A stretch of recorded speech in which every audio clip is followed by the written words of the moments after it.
Hi, I'm Tibbetts. Welcome to my third DVD, Exploring Possibilities.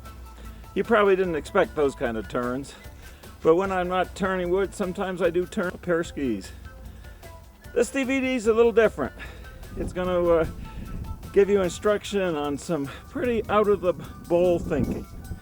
I'm going to take you through the process of taking compound mitered staves and turning them as spindles before they're assembled into an open form.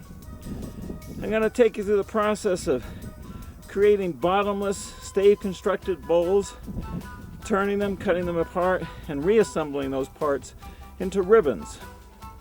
And I'm going to take you through the process of mitering triangles into an icosahedron style of sphere.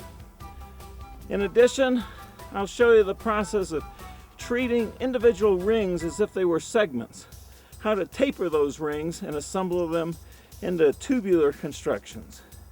And last but not least, I'll go through the process of building what I call a ribbon bowl. This is definitely out of the bowl thinking.